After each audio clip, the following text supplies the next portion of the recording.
Assalamualaikum warahmatullahi wabarakatuh. Shalom.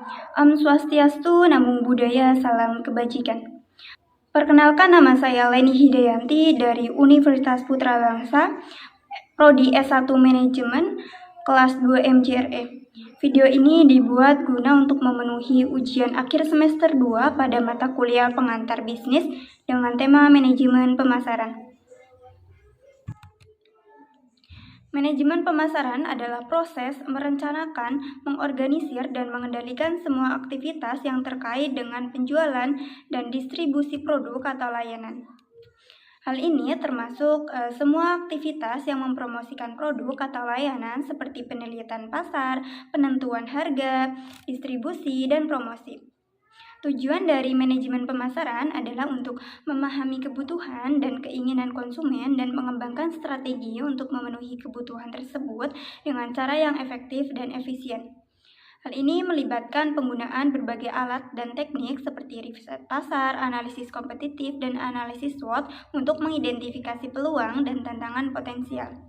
Manajemen pemasaran juga melibatkan pengembangan dan implementasi kampanye pemasaran seperti iklan, promosi, dan penjualan langsung untuk mencapai dan mempertahankan pelanggan. Tujuan akhir dari manajemen pemasaran adalah untuk meningkatkan penjualan dan pendapatan sambil juga membangun loyalitas merek dan hubungan jangka panjang dengan pelanggan. Selanjutnya ada penetapan target pasar.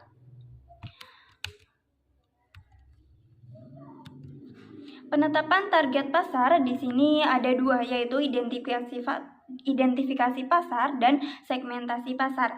Yang pertama, identifikasi pasar adalah langkah yang penting dalam merancang strategi pemasaran yang efektif. Berikut ada beberapa langkah untuk menentukan target pasar. Yang pertama yaitu identifikasi produk atau layanan, yaitu di mana di sini kita memahami produk atau layanan dengan sepenuhnya, termasuk fitur, manfaat, dan keunggulan yang dimilikinya. Kemudian yang kedua ada menentukan karakteristik pelanggan, yaitu kita mengetahui siapa yang membutuhkan produk atau layanan dan apa sih kebutuhan serta masalah apa yang sedang yang mereka hadapi dan apa yang membuat mereka tertarik pada produk atau layanan. Kemudian yang ketiga ada penelitian pasar, yaitu di sini melibatkan masyarakat untuk mengumpulkan data tentang kebutuhan, keinginan, dan preferensi masyarakat atau target. Kemudian yang keempat ada analisis data. Perlu dilakukan analisis data untuk mengidentifikasi pola dan tren. Kemudian ada segmentasi pasar. Segmentasi pasar adalah proses membagi pasar berdasarkan kelompok-kelompok yang lebih kecil dan lebih spesifik berdasarkan karakteristik mereka seperti kebutuhan, keinginan, perilaku, dan demografis. Hal ini cara bagi perusahaan untuk lebih memahami target mereka dan menyesuaikan produk atau layanan mereka untuk memenuhi kebutuhan spesifik dari kelompok-kelompok tersebut. Ada 4 jenis segmentasi di sini. Yang pertama yaitu ada segmentasi demografis, yaitu melibatkan atau membagi pasar berdasarkan karakteristik demografis seperti usia, jenis kelamin, pendapatan, pendidikan, dan status keluarga. Kemudian yang kedua ada segmentasi geografis, yaitu membagi pasar berdasarkan lokasi seperti wilayah, kota, atau negara. Hal ini berguna bagi perusahaan yang ingin menargetkan pasar lokal atau pasar regional. Kemudian yang ketiga ada segmentasi psikografis, yaitu membagi pasar berdasarkan karakteristik psikologis seperti nilai, sikap, gaya hidup. Dan hal ini berguna bagi perusahaan yang ingin menargetkan pasar dengan latar belakang atau kepribadian yang spesifik. Selanjutnya yang keempat ada segmentasi perilaku. Hal ini membagi pasar berdasarkan perilaku mereka seperti bagaimana mereka menggunakan produk, bagaimana mereka membuat keputusan, atau bagaimana mereka berinteraksi. Hal ini berguna bagi perusahaan yang ingin menargetkan pasar berdasarkan perilaku yang spesifik. Selanjutnya ada marketing mix. Marketing mix adalah konsep yang menggambarkan elemen-elemen utama yang digunakan oleh perusahaan untuk memenuhi keputusan pembelian konsumen atau pelanggan. Elemen-elemen ini dikenal dengan istilah 4P. Yang pertama yaitu ada produk, yaitu barang atau jasa yang ditawarkan oleh perusahaan kepada konsumen, termasuk fitur, desain, kualitas, merek, dan variasi produk. Kemudian yang kedua ada price atau harga, di mana di sini yang menetapkan harga produk perusahaan, termasuk penetapan harga diskon, promosi, dan lainnya. Hal ini juga kita termasuk ke dalam memahami harga pesaing dan menyesuaikan harga sesuai. Yang ketiga ada promotion atau promosi, yaitu komunikasi dan promosi produk atau layanan perusahaan kepada target mereka, termasuk iklan, penjualan, dan promosi lainnya. Hal ini juga kita memahami target dan menyesuaikan pesan promosi yang sesuai. Kemudian yang keempat ada place atau tempat, itu distribusi dan penetapan produk atau layanan perusahaan, termasuk saluran penjualan, lokasi toko, dan logistik rantai pasokan. Hal ini termasuk kita memahami kebutuhan pelanggan dan menyesuaikan tempat penjualan. Selanjutnya ada riset pasar. Riset pasar adalah proses mengumpulkan, menganalisis, dan menafsirkan informasi tentang pasar target, pelanggan, dan pesaing. Ini adalah bagian penting dari setiap strategi pemasaran karena membantu perusahaan memahami kebutuhan, keinginan, dan perilaku pelanggan mereka, serta menentukan peluang dan tantangan potensial di pasar. Ada beberapa jenis riset pasar di sini. Yang pertama yaitu ada riset pasar primer, yaitu melibatkan data langsung dari target mereka melalui survei, fokus kelompok, dan bentuk-bentuk riset lainnya. Selanjutnya ada riset pasar sekunder, yaitu mengumpulkan dan menganalisis data yang telah dikumpulkan oleh orang lain seperti laporan industri, artikel berita, dan laporan pemerintah.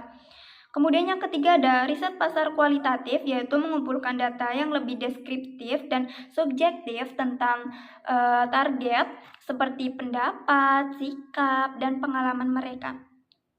Kemudian yang keempat ada riset pasar kuantitatif, yaitu mengumpulkan data yang dapat diukur dan dihitung seperti ukuran pasar, kepuasan pelanggan, dan perilaku pembelian.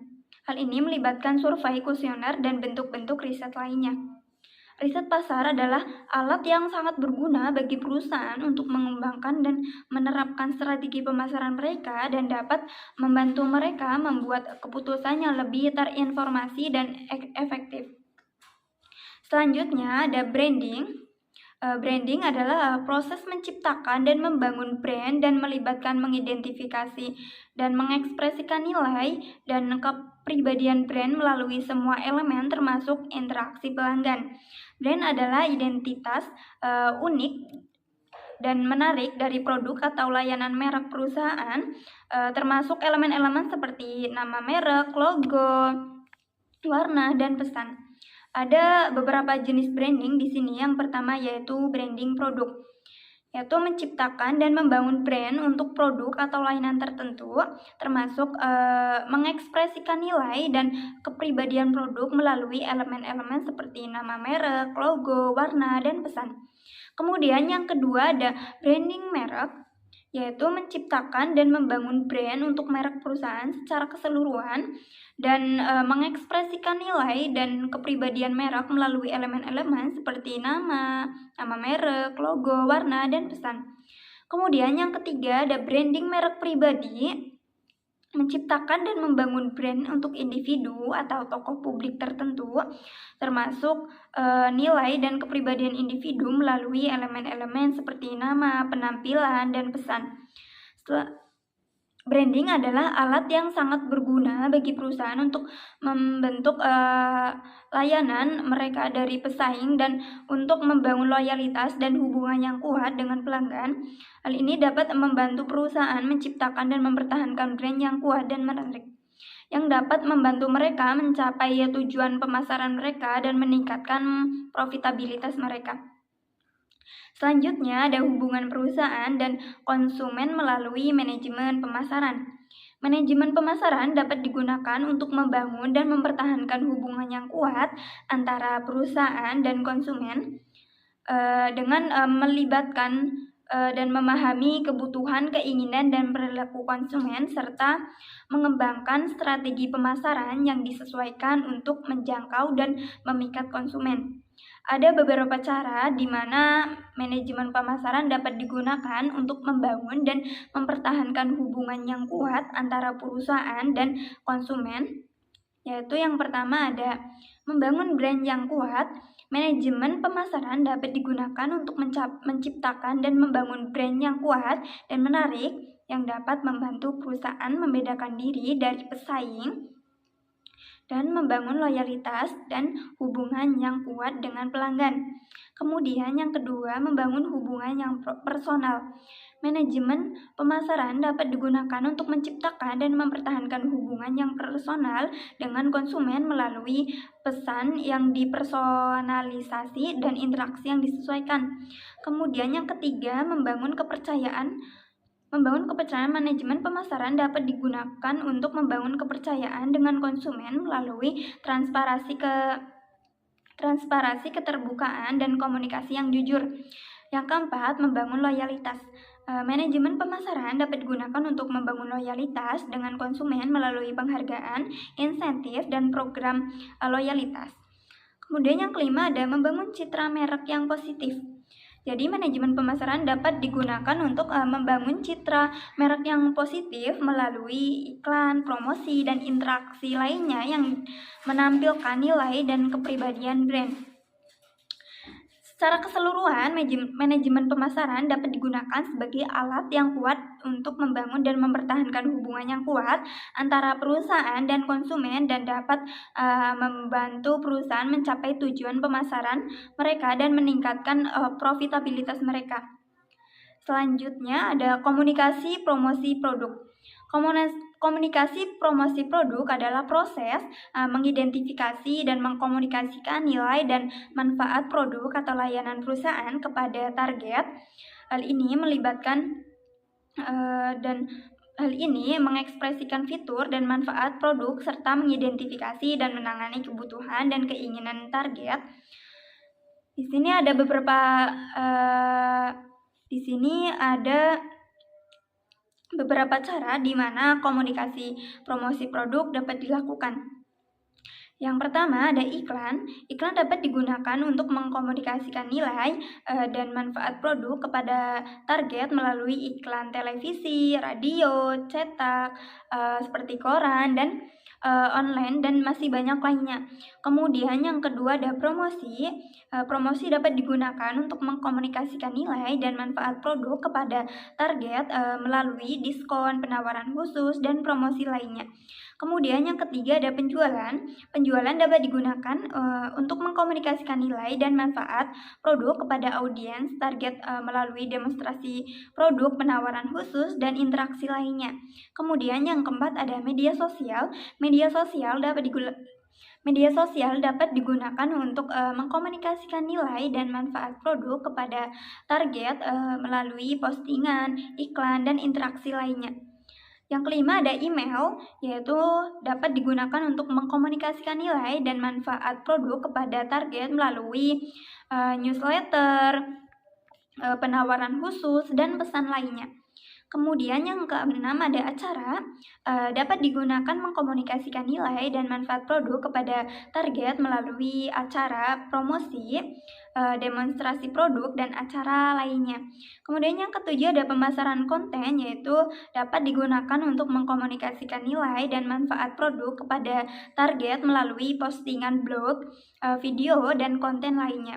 Secara keseluruhan, komunikasi promosi produk adalah alat yang kuat yang dapat digunakan oleh perusahaan untuk mengidentifikasi dan mengkomunikasikan nilai dan manfaat produk mereka kepada target dan dapat membantu mereka mencapai tujuan pemasaran dan meningkatkan profitabilitas mereka.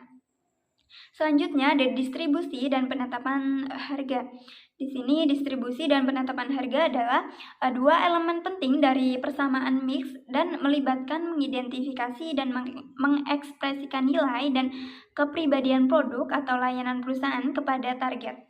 Distribusi melibatkan mengidentifikasi dan mengekspresikan nilai dan kepribadian produk atau layanan perusahaan melalui saluran penjualan, lokasi toko, dan logistik rantai pasokan.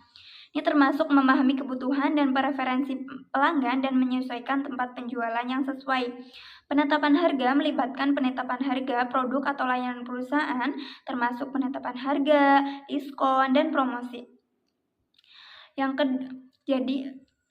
Kedua elemen ini sangat penting untuk menciptakan dan mempertahankan brand yang kuat dan menarik dan dapat membantu perusahaan mencapai tujuan pemasaran mereka dan meningkatkan profitabilitas mereka.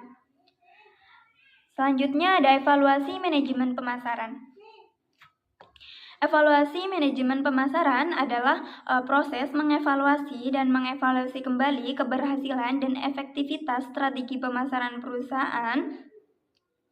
Hal ini melibatkan mengukur dan menganalisis berbagai metrik kinerja seperti penjualan, pendapatan, dan keterlibatan pelanggan dan mengevaluasi apakah strategi pemasaran mencapai tujuan dan tujuan perusahaan. Ada beberapa cara di mana evaluasi manajemen pemasaran dapat dilakukan di sini. Yang pertama yaitu penilaian kinerja. Penilaian kinerja dapat digunakan untuk mengevaluasi dan mengevaluasi kembali kinerja strategi pemasaran perusahaan melalui metrik kinerja seperti penjualan, pendapatan, dan keterlibatan pelanggan.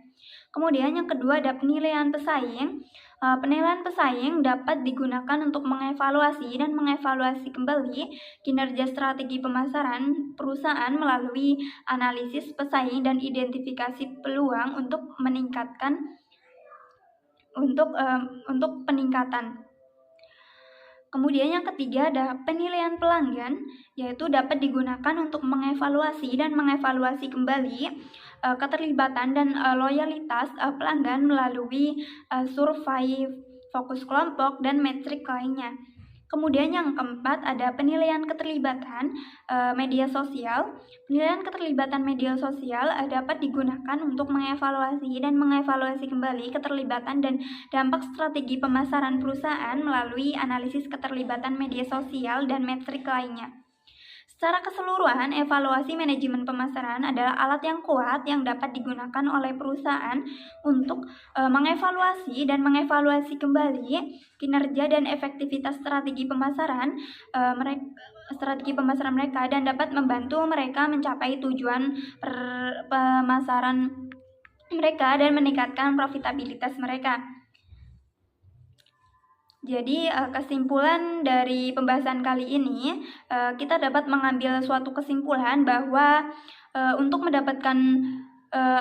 memenangkan persaingan dalam pemasaran, terlebih dahulu manajemen pemasaran harus mengetahui situasi apa yang sedang dialami oleh perusahaan sebelum menentukan strategi apa yang cocok digunakan untuk menghadapi situasi tersebut. Dalam menghadapi persaingan pemasaran, penentuan strategi pemasaran sangat penting dan hal ini juga harus ditunjang oleh manajer pemasaran yang profesional dan memiliki kreativitas yang tinggi. Jadi, tempatkanlah manajemen pemasaran sebagai bagian penting dalam perusahaan demi mencapai tujuan bisnis yaitu profitabilitas yang tinggi. Sekian dari saya, jika ada kekurangan mohon maaf. Wassalamualaikum warahmatullahi wabarakatuh.